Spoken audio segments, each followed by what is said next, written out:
प्रोमेथ शशि रंजन में आप सभी का स्वागत है। आज हम लोग कर्क राशि अक्टूबर 2024 कैसा रहेगा इसी की आज हम लोग चर्चा करेंगे। आपकी यह जन्म राशि आपके चंद्र राशि पर आधारित है। कर्क राशि पर शनि की अढ़ैया चल रही है और ये मई 2025 में शनि की अढ़ैया से आपको मुक्ति मिलेगी। तो आप इन 2 सालों में 23 के जनवरी से आप थोड़ी परेशान होंगे, आर्थिक रूप से भी, शारीरिक रूप से भी, मानसिक रूप से भी। किसी न किसी कारण से आप परेशानी होगी। रोग से भी आप ग्रसित हो सकते हैं या पैसों से नौकरियां छूट सकती हैं या नौकरियां में आपका डिमोशन हो सकता है। मैंने कुछ न कुछ परेशानी आप झेल रहे होंगे, क्योंकि ये शनि की सरसाती जो है, वो अढ़ैया जो है, ये शनि की अढ़ैया ये अच्छी नहीं है। अब सवाल आता है कि अक्टूबर के महीने में आपका स्वास्थ्य कैसा रहेगा। तो स्वास्थ्य की बात अगर करें तो ये लगन प्रथम भाव से देखा जाता है। मंगल द्वादश भाव में बैठे हुए हैं और सूर्य बुध केतु आपके तृतीय भाव में बैठे हुए हैं और शनि अष्टम भाव में बैठे हुए हैं, जो ये भाव अच्छे नहीं माने जाते हैं, ये त्रिक भाव हैं। तो 17 अक्टूबर को जब सूर्य केंद्र में चतुर्थ भाव में आ जाएंगे और 20 अक्टूबर को मंगल आपके लगन में आ जाएंगे, तो आप उसके बाद आपकी स्वास्थ्य अच्छा रहेगी। इस दरमियान उसके पहले आपको एलर्जी, आपको इन्फेक्शन, आँखों में जलन और ये सब इत्यादि आपको थोड़ी बहुत परेशान करेंगे। कोई ज़्यादा कोई घबराने की बात नहीं है। पेट संबंधित भी कुछ परेशानियां हो सकती हैं, क्योंकि पंचम भाव पेट से संबंधित होता है और जिसके स्वामी मंगल द्वादश भाव में बैठे हुए हैं। लेकिन गुरु देख रहे हैं तो बहुत कुछ घबराने की बात नहीं है। थोड़ा खाने पीने में आप थोड़ा ध्यान रखें तो अक्टूबर का महीना अच्छा रहेगा स्वास्थ्य की दृष्टि से।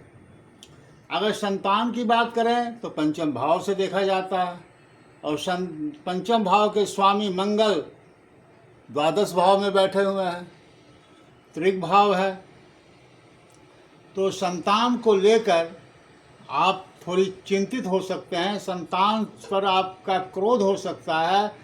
संतान हो सकता है कि आपके विचारों से न मेल खाए, न बात माने। मैंने थोड़ी सी आप उसके लिए आप चिंतित हो सकते हैं। अगर विद्यार्थी वर्ग हैं जो शिक्षा ग्रहण कर रहे हैं, उनके लिए पंचम भाव है।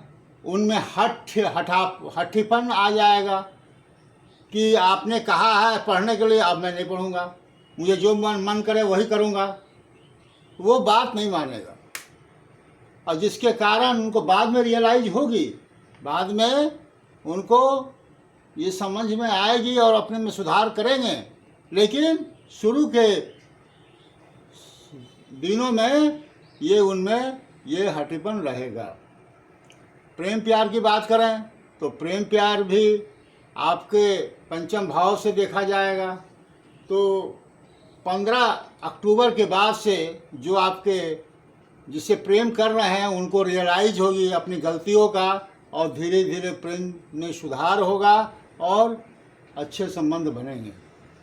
अगर वैवाहिक जीवन की बात करें तो वैवाहिक जीवन भी सप्तम भाव से देखा जाता है, जिसके स्वामी शनिदेव वक्री है, अष्टम भाव में है और वैवाहिक जीवन को भी देख रहे हैं।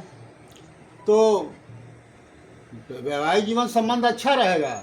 लेकिन कभी कभी ऐसा होगा कि बेवजह से आप टेंशन में रहेंगे किसी भी कारणवश, या आपके लाइफ पार्टनर आपके बेवजह टेंशन में कोई बातों से हो जाएंगे जिसका कोई मतलब नहीं है। तो इसका आप ध्यान रखें। अगर भाग्य की बात करें तो भाग्य आपके नवम भाव से देखा जाता है और नवम भाव के स्वामी गुरु एकादश भाव से गोचर कर रहे हैं, भाग्य का साथ तो अच्छा मिल रहा है, लेकिन राहु जो बैठे हुए हैं ना, तो थोड़ी सी अड़चन डालेंगे। मैंने काम आपका होगा, भाग्य का साथ मिलेगा, लेकिन थोड़ी सी विलंब हो सकती है, देरी हो सकती है, अड़चनें आ सकती हैं। तो लेकिन वो काम आपका बनेगा, वो भाग्य का साथ आपको मिलता हुआ दिखाई देगा। अगर कैरियर की बात करें तो कैरियर आपके दसम भाव से देखा जाता है, और दसम भाव के स्वामी मंगल द्वादश भाव से गोचर कर रहे हैं। तो विदेशी कारोबार कर रहे हैं, या एमएनसी में काम कर रहे हैं, या कहीं बाहर जाकर आप काम करना चाहते हैं, तो उनके लिए बहुत अच्छा है। उनके भाग दौड़ की ज़िंदगी आपकी रहेगी, बाहर जाएंगे। करियर की दृष्टि से भी ये समय अच्छा है। तो ये समय आपके लिए करियर की दृष्टि से अच्छा रहेगा। लाभ और इच्छा की बात करें तो वो एकादश भाव से देखा जाता है, जिसके स्वामी शुक्र आपके चतुर्थ भाव से गोचर कर रहे हैं। फिर 13 अक्टूबर के बाद से आ जाएंगे पंचम भाव में, उनकी दृष्टि पड़ेगी, तो लाभ होगा, खर्चे भी थोड़े बढ़ेंगे, लेकिन लाभ भी होगा। और कोई इच्छा है बहुत दिनों से, उसकी भी पूर्ति होती हुई दिखाई दे रही है अक्टूबर के महीने में।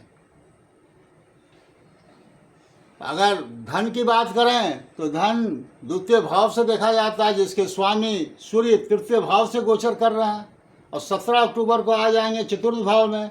तो 17 अक्टूबर के बाद आपका धन का आगमन होगा, धन का अच्छा आप पैसे आएंगे, खर्चे भी होंगे, आमदनी भी होगी, सेविंग भी होगी। तो अगर कहीं आप म्यूचुअल फंड या कहीं भी आप इन्वेस्टमेंट करना चाहते हैं, तो आप 15-17 अक्टूबर के बाद से करेंगे तो ज़्यादा आपके लिए अच्छा रहेगा। माता के स्वास्थ्य और सुख की बात करें तो चतुर्थ भाव से देखा जाता है, और चतुर्थ भाव के स्वामी शुक्र चतुर्थ भाव में ही बैठे हैं, अपनी ही राशि में बैठे हैं। तो 13 अक्टूबर के बाद का समय, 13 अक्टूबर से पहले का भी समय और बाद का भी समय अच्छा है, क्योंकि सूर्य पंचम भाव में आ जाएंगे। तो माता का स्वास्थ्य अच्छा रहेगा, माता का सुख भी मिलेगा। भूमि वाहन अगर लेना चाहते हैं तो 15-20 अक्टूबर के बाद से आप लेंगे तो अच्छा आपके लिए रहेगा। जो भी थोड़ी बहुत परेशानी है उससे निजात पाने के लिए सबसे पहले आप हनुमान चालीसा का डेली पाठ करें, उगते हुए सूरज को जल दें, और भोलेनाथ की डेली पूजा करें, उन पर जल चढ़ाएं, ओम नमः शिवाय का मंत्र का जाप करें, तो आपके परेशानियों में कमी देखने को मिलेगी। और शनि की अढ़ैया के लिए आप सुंदरकांड का पाठ अगर मंगलवार शनिवार को करेंगे तो अति उत्तम है।